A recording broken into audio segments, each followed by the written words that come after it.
मित्रों, जय श्री राम।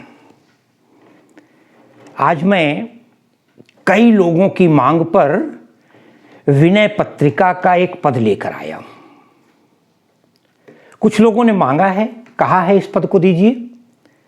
कुछ ऐसे लोग हैं जिन्होंने अपनी तमाम समीक्षाएं और YouTube पर मेरे वीडियो पर अपनी प्रतिक्रियाएं व्यक्त करते रहते हैं। मैं कुछ लोगों के नाम ले रहा हूं। सब लोग अपना स्थान तो लिखते नहीं हैं, केवल नाम बता देते हैं। ऐसी स्थिति में सबके स्थान नहीं बता सकता। सिद्धार्थ पांडे का पता है मुझे, बरेली। स्वाभिमान सिंह, पीलीभीत। इसके अलावा विष्णु तिवारी के बाद कुणाल, दीपक, कुलदीप शर्मा, विमल कवि, नीरज कवि, हेमंत कुमार, मोहन सिंह, राकेश शर्मा, विक्की त्रिपाठी और डॉक्टर राकेश शर्मा। ये वो लोग हैं जिन्होंने मेरी बहुत प्रशंसा की है। मैं सभी के प्रति आभार व्यक्त करते हुए आज के इस प्रसंग को आगे बढ़ाता हूं। गोस्वामी तुलसीदास जी की विनय पत्रिका, जिसकी भाषा ब्रिज है। ब्रिज भाषा के बाद एक चीज और बता देते हैं, पद शैली है। शैली कहते हैं लिखने का ढंग, छंद कौन सा है, तो पद शैली है। दो चीजें विशेष, भाषा हो गई, शैली हो गई। अब इसके अलावा राम भक्ति है, स्वाभाविक है, भक्ति रस होगा, शांत रस है, और इसके अलावा जो अलंकार वगैरह होंगे वो मैं आपको बताता चलूंगा। चलिए आइए देखते हैं। ऐसो को उदार जग माही, बहुत सुंदर पद है। गोस्वामी जी कहते हैं ऐसो को उदार जग माही, बिनु सेवा जो द्रवय दीन पर राम सरिस को नाही। जो गति जोग विराग जतन करी, अरे नहीं पावत मुनि ज्ञानी। सो गति देत गीध सबरी कहां, प्रभु न बहुत जिय जानी। जो संपत्ति 10 शीस अरप करे, अरे रावण शिव पहलीनी। सो संपदा विभीषण कहां, सकुच सहित हरि दीनी। तुलसीदास सब भांति सकल सुख, जो चाहे सिमन मेरो। तो भज राम काम सब पूरन, करें कृपा निधि तेरो। कितना सुंदर पद है, कभी इसे गाया करिए, गुनगुनाते रहते हैं बहुत लोग। ऐसो को, ऐसा कौन है, कैसा? उदार। उदार हम उसे कहते हैं जो आवश्यकता से अधिक दे दे। उदार व्यक्ति। हमने मांगे, भिखारी मांग रहा है 2 रुपए दे दीजिए, हमने निकाल के 100 की नोट दे दी, ये हमारी उदारता है। किसी का भी काम मदद करने में उदार हो जाए, परोपकार हो जाए, वो उदार होता है। ऐसा को आज के जमाने में कोई उदार नहीं होता। आदमी उतना ही देता है जितना आवश्यक होता है। ऐसो को उदार जग माही, जग माने संसार में ऐसा कौन उदार है। अब देखिए, आप पहले ही प्रश्न कर दिया गोस्वामी जी ने, उत्तर स्वयं दे रहे हैं, लेकिन पहले प्रश्न कर दिया, इसलिए अलंकारों में बड़ी आसानी से आप प्रश्न अलंकार का नाम लिख सकते हैं। ऐसो को उदार जग माही, ऐसा कौन है उदार इस संसार में। स्वयं गोस्वामी जी बताते हैं कैसा उदार है।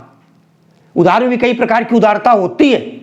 कैसा उदार? बोले बिनु सेवा जो, बिना सेवा किए हुए, बिना प्रशंसा किए हुए, बिना आपका काम किए हुए, जो द्रवय, जो द्रवित हो जाए, पिघल जाए, दया करे, ममता आ जाए, परोपकार हो। बिन सेवा जो द्रवय, बिना सेवा के ही द्रवित हो जाए, प्रसन्न हो जाए, गदगद हो जाए।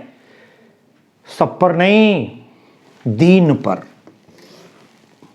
जो गरीब है, दुर्बल है, कमजोर है, निर्धन है, ऐसा कौन उदार है इस संसार में जो किसी गरीब पर बिना सेवा किए ही। अरे भाई, आपने घर में किसी सफाई वाले को बुलाया, व्हाइट वॉश कराने वाले को बुलाया, पुताई कराने वाले को बुलाया, कोई भी काम, अपने मैदान की फील्ड की घास साफ करने को बुलाया, या अन्य कोई काम करने को बुलाया, और वो जब आता है तो आप बिल्कुल, भाई बहुत जल्दी काम खत्म कर दिया, तुम काम नहीं कर रहे हो, मक्कारी कर रहे हो, क्योंकि उसने सेवा में कटौती कर दी। हाँ, 1-2 ऐसे भी मिल जाते हैं आपको जो आप देखते हैं बहुत बढ़िया काम कर रहा है, अरे इसने तो 1 घंटे की छुट्टी की जगह 15 मिनट में ही काम निपटा दिया, तो फिर आप भी उसको कुछ न कुछ पैसे बढ़ा देते हैं, 2-3 बार चाय पिला देते हैं, कभी कभी रखा हुआ खाना भी दे देते हैं।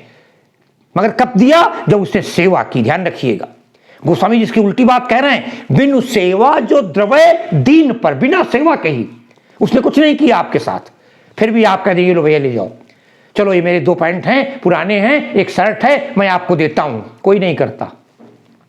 मगर गोस्वामी जी कहते हैं एक है करने वाला, और वो कौन है? राम सरिस को नहीं, राम के समान कोई नहीं है। जय हो श्री राम। राम सरिस को नहीं, ऐसा कौन उदार जग में है जो बिना सेवा किए ही अपने भक्तों पर या समाज के प्राणियों पर, दीन दुर्बलों पर बिना सेवा किए ही द्रवित हो जाए, पिघल जाए, उनकी मदद करे। बोले है कोई? कोई नहीं है, लेकिन राम सरिस को नहीं, राम के समान दूसरा नहीं है, न भूतो न भविष्यति। कहते हैं राम सरिस को नहीं। उदाहरण दे रहे हैं, जरा देख लीजिए गोस्वामी जी का उदाहरण। बोले जो गति जोग विराग जतन करि नहीं पावत मुनि गानी। जो गति, स्थिति, वो गति कई प्रकार से हो सकती है। धनवान बना सकते हैं, वो गति मोक्ष मिल सकता है, वो गति आपको कहीं जॉब मिल सकता है, कोई भी स्थिति हो सकती है। जो गति, जो स्थिति, जोग विराग, बताया था जा है या होगा, योग और वैराग्य, जो स्थिति, जो पद, जो मोक्ष, बड़ी बड़ी जोग और विराग, योग और वैराग्य जतन करी। जतन शब्द जो है, यतन है, शुद्ध उसका होगा यत्न, उपाय। जो गति जोग विराग जतन कर। अरे जो स्थिति, जो परम गति, बड़े बड़ा योग्य और वैराग्य को करने के बाद भी नहीं पावत मुनि ज्ञानी। बड़े बड़े मुनि और ज्ञानी लोग आजीवन उपाय करते रहते हैं, उपासना करते रहते हैं, जप तप पूजा पाठ करते रहते हैं, लेकिन जो गति नहीं पा पाते, जो प्राप्त, अरे भाई जन्म जन्म मुनि जतन कराही और अंत राम कही आवत नहीं। जो आजीवन तपस्या करते रहते हैं, कहते हैं जो स्थिति उनको नहीं प्राप्त हो पाती, वही स्थिति बिना सेवा किए हुए, गोस्वामी जी कहते हैं सो गति देत। वो गति किसको दे देते हैं? बोले गीध सबरी कहां। कितना सुंदर उदाहरण है। गीध और सबरी 2 उदाहरण दिए हैं। एक पुल्लिंग है, एक स्त्रीलिंग है, माने नर और नारी कोई भी हो, भगवान के यहां भेदभाव नहीं है। जो गति सो गति देत, वही गति दे देते हैं। जो कौन सी गति दे देते हैं? जो बड़े बड़े ऋषि मुनि लोग भी निरंतर अखंड साधना तपस्या के बाद भी प्राप्त नहीं कर पाते, और वो प्राप्त कर लेते हैं गीध और सबरी। अब आप संक्षिप्त सी कथा तो सुननी पड़ेगी गीध और सबरी की। गीध कौन है? गीधराज जटायु का नाम सुना होगा, जिसने सीता जी को प्राप्त, रावण को सीता जी को ले जाते हुए जब देखा, झपट पड़ा था, रावण ने उसके पंख काट दिए थे, और जब पंख काट दिए तो काटे सी पंख गिरा खगधरनी, सुमिरि राम कर अद्भुत करनी, पड़ा हुआ था, है ना। भगवान निकले रास्ते से और उसको उठा लेते हैं। आप कहेंगे अरे इसने तो भगवान की सेवा की थी, भगवान की पत्नी को बचाया था। नहीं, ध्यान रखिएगा, अगर रामचरितमानस आपने पढ़ी है, रामायण आपने पढ़ी है, तो भगवान तो सीता जी को खोजते हुए चले जा रहे हैं। हे खगमृग हे मधुकर श्रेणी, तुम देखी सीता मृग नैनी। और रास्ते में गोस्वामी जी लिखते हैं आगे परा गीधपति देखा। अभी भगवान को पता नहीं है कि इसकी वजह से या मेरी वजह से इसकी ये दशा हुई है, इसने सीता को नहीं पता नहीं है, यही तो बिना सेवा के है। आगे परा गीधपति देखा और सुमिरत राम चरण जिन रेखा, जो राम के चरणों की प्रतीक्षा कर रहा है, दर्शनों की प्रतीक्षा कर रहा है। भगवान ने उठा लिया, कर सरोज सिर पर सेऊ। फिर क्या था? अपना कर सरोज, भगवान के कमल स्वरूपी हाथों को सिर पर सेऊ, अरे उसके सर पर स्पर्श कराया। कर सरोज सिर पर सेऊ किसने? कृपा सिंधु रघुबीर, निरखि राम मुख धाम छवि, और गई विगत सब पीर। सारी पीड़ा चली गई, सारा दर्द गायब हो गया, सब घाव ठीक हो गए। भगवान ने प्रेम से हाथ फिरा दिया। जब सब कुछ हो गया और ठीक कर दिया, तब वो बताता है नाथ दसानन यह गति कीन्ही, और तेहि खल जनक सुता हरि लीन्ही।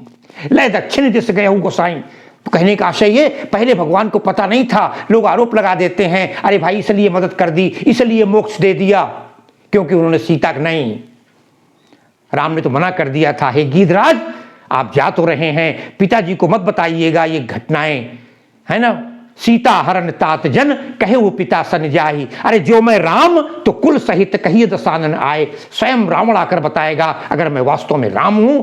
रावण तब बताएगा आकर के जब उसकी मृत्यु होगी कि मैंने ऐसा गलत काम किया था। इसलिए तो कहते सो गति देत गीध, गीध को मिल गई स्थिति। सबरी एक भीलनी थी, कब से राम की प्रतीक्षा कर रही थी। दक्षिण भारत की वो नारी निरंतर प्रतीक्षा कर रही थी उसी स्थान पर। अनेक महात्माओं के आश्रम थे, सजे हुए थे, मगर जब भगवान वहां पहुंचे तो किसी के घर में नहीं गए, सबरी के यहां गए थे। और सबरी के जूठे बेर भगवान ने खाए थे, कहा जाता है।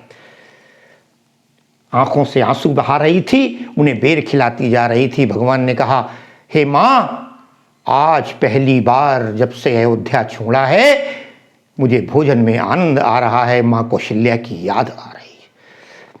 उसने कहा, मैं कब से प्रतीक्षा कर रही हूं। गुरु जी कह गए थे कभी राम इस रास्ते में आएंगे, तुम उनकी सेवा करना, मगर आपने तो सेवा का मौका ही नहीं दिया। भगवान आप आए हैं, बताया भी नहीं है, अचानक चले आए। भगवान ने कहा, क्या मैं अब जाओ। गुरु जी ने कहा था सीता के खो गई होगी, उन्हें बता देना। भगवान बोले, मां मैं सीता के लिए नहीं आया हूं, मैं रावण के लिए नहीं आया हूं। अरे रावण को मारना होता तो कितनी बड़ी बात थी, लक्ष्मण उसके लिए पर्याप्त है, हनुमान उसके लिए पर्याप्त हैं। अरे मैं तो उत्तर भारत से पैदल चलकर आया हूं दक्षिण भारत का समन्वय करने के लिए, ताकि लोग मेरे ऊपर यह आरोप न लगा सकें कि राम एक राजा थे, राम एक सवर्ण थे और राम एक नीच महिला को। अरे मैं तो मां आपके दर्शनों के लिए आया हूं, और क्या चाहिए। सबरी को वो मोक्ष दिया। अरे भगवान ने नवधा भक्ति अगर किसी को सुनाई है तो सबरी को सुनाई है। ये दो भक्त सो गति देत गीध सबरी कहां। गीध को और सबरी को जायु को प्रभु न बहुत जिय जानी। भगवान ने भी सोचा, अरे हमने क्या दिया। मां के आगे गिड़गिड़ाने लगे, सबरी के आगे हाथ जोड़ने लगे। मैंने अपने पास से कह रहे कुछ नहीं दिया, सब कुछ दे दिया, और कहा कुछ नहीं दिया। और गीध के लिए भगवान सोचते हैं, देखो अरे इसने तो शरीर त्याग दिया मेरे लिए, धन्य है ये, और मैं इसे क्या दे रहा हूं। जाओ उस धाम जाओ जहां लोग मरने के बाद बड़े बड़े ऋषि मुनि नहीं पहुंचते। सो प्रभु ने बहुत ऐसा नहीं किया।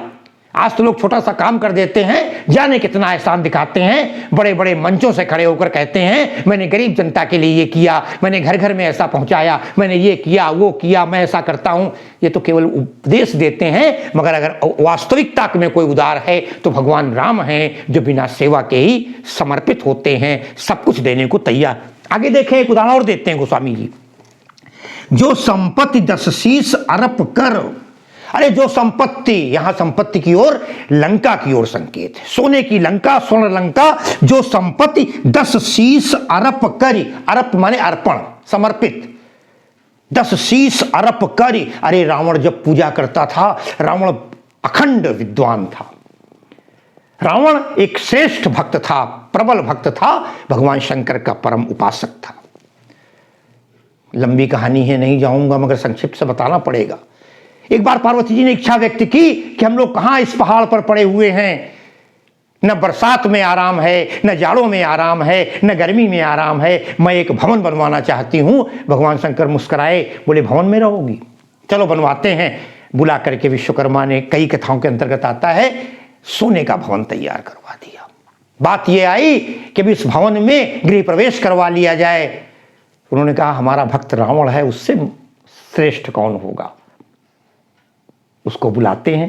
रावण 10-10 सर अपने काट दिया करता था, एक सर काट कर हवन करता था, दूसरा सर, तीसरा सर। तब भगवान शंकर प्रसन्न हुआ करते थे, और उसने प्रसन्न होकर के स्वयं, जब भगवान ने कहा रावण तुम पूजा करा दो, पूजा हो गई, भगवान ने कहा दक्षिणा बताओ ताकि हम प्रवेश कर सके। उसने कहा छोड़ दीजिए। भगवान ने कहा नहीं, आचार्य दक्षिणा के बिना प्रवेश नहीं करूंगा। उसने कहा गुरुवर अगर आचार्य दक्षिणा देना चाहते हैं तो ये लंका मुझे दे दीजिए। भगवान शंकर मुस्कुरा रहे थे पार्वती की ओर देखकर, बोले कहां भाग्य में लिखी है सोने की लंका। तो जो संपत्ति 10 शीश अरप करी, 10 सरों को रोज नित्य की पूजा में अर्पण करता था, अरप कर रावण शिव पहलीनी, रावण ने शिव से, भगवान शंकर से प्राप्त की थी। अरे वही उतना विशाल संपत्ति सो संपदा विभीषण कहाँ, वही संपत्ति रावण के मरने के बाद विभीषण को कैसे सकुच सहित हरिदीनी भगवान ने संकोच किया कि मैंने विभीषण को क्या दिया है, ये तो इसके भाई की संपत्ति है, इसी की संपत्ति इसी को सौंप रहा हूं, मैं क्या दे रहा हूं। जैसे लोग लक्ष्मी के पूजन करते हैं, लक्ष्मी की पूजा के आगे चांदी सोना रख देते हैं, अरे भाई लक्ष्मी वो तो लक्ष्मी है, उसकी पूजा लक्ष्मी से ही। अजीब बात है, मेहमान घर आया, 1 किलो मिठाई का डिब्बा लेकर आया, वही डिब्बे से मिठाई निकाल कर आप उसको नाश्ता करा दें तो आप संकोच तो होगा ही। तो कहते हैं सो संपदा विभीषण कहाँ, सकुच सहित संकोच के साथ हरि ने भगवान ने दी। कई जगह ध्यान रखिएगा अनुप्रास आ रहा है, जैसे जिय जानी सकुच सहित, ठीक है ना, कई जगह मिलेगा आपको, तो ध्यान रखिएगा। अनुप्रास अलंकार भी आप आराम से लिख देंगे। उदाहरण मैंने कई बताए, इसलिए उदाहरण अलंकार भी हो जाएगा। सो संपदा विभीषण का सकुच सहित हरिदीन ही, ये है उनकी उदारता।